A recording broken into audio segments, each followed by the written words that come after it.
Storytelling time. Storytelling time. Storytelling time. Everyone gather round, sit on your bottom, what's your name? Hold your hand, it's time to hear a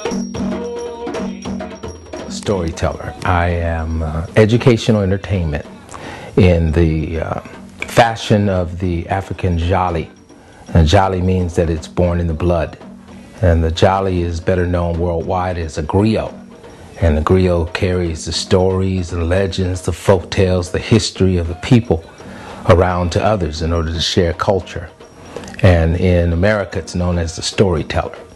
And it's more entertainment rather than for the traditional purpose of sharing our history. But the storyteller does share history and share culture.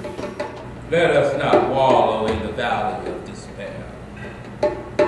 I say unto you today, my friends, that even though we face difficulties of today and tomorrow, I still have a dream.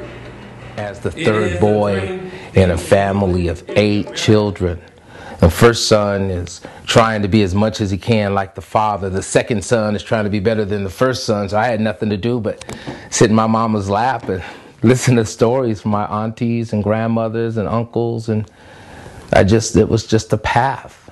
I loved words. Born a Gemini, I just loved conversation and communication. So it really did come natural, very natural to be a storyteller. As a storyteller, it's more of a internal process that you are allowing yourself, that you are exposing to others. In that process, as I started in Santa Barbara and began doing regular live theater shows, of course I enjoyed that energy, but the real energy came when I created and produced a one-man show, where it wasn't the other actors that I was either supporting or they supporting me. It was more about me telling a story completely for the audience to receive the entire picture, so that I had a little theme that I would always tell people, that you want to make them see what you're saying, so that you can paint pictures with words.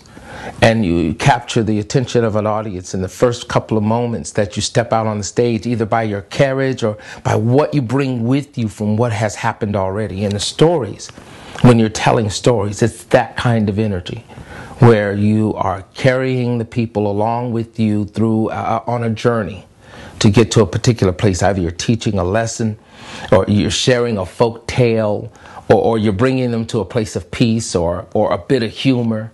And there's so many different varieties as you are sharing stories and telling stories. And these stories are powerful because they encourage this kind of transcontinental movement. We know that relationships, not just in Africa, in Asia, in Europe, in France, across the globe, that we can establish strongholds for our children to reach the highest star, and that we have no place that we are bound. So Justice Arts wants to be part of that. We want to be part of that movement. We want to be part of that encouragement of children to reach their greatest, brightest potential.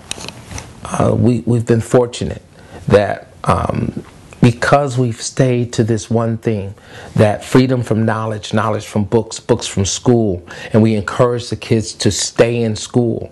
And because of that, we use that knowledge that we've gained by being in school, by being on their path, that we can be examples to them. And they accept it. God stepped out. Sun was on his right hand. The moon was on his left. The earth was under his feet, and God walked. Where he trod, his footsteps hollowed the valleys out and bulged the mountains up. God looked around at his world, and he saw that his earth was hot and barren. So God stepped over to the edge of the world and spat out the 7 seas. Clapped his hands, thunder rolled. He batted his eyes, lightning flashed. Waters above the earth came down. Cooling, soothing water came down. Then green grass sprouted. Little red flowers blossomed. The pine tree pointed its finger to the sky. My most proud moments come when, you know, with the advent of Facebook, I'll get a note from someone that wants to friend me, and then I'll respond to the friend and just say, you know, hi, how are you? And I'll get a response like, you may not remember me.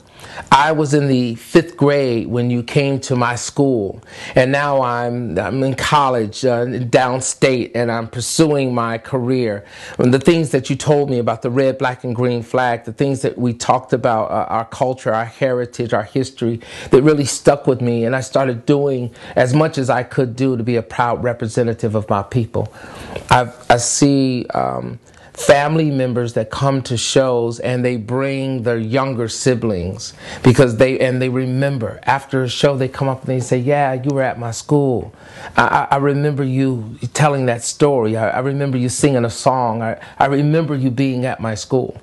And it's a proud moment that people over a course of years, 7, 8, 10 years, say that they remember something that you said, or they remembered your presence at their school, or that your presence made a difference in their life.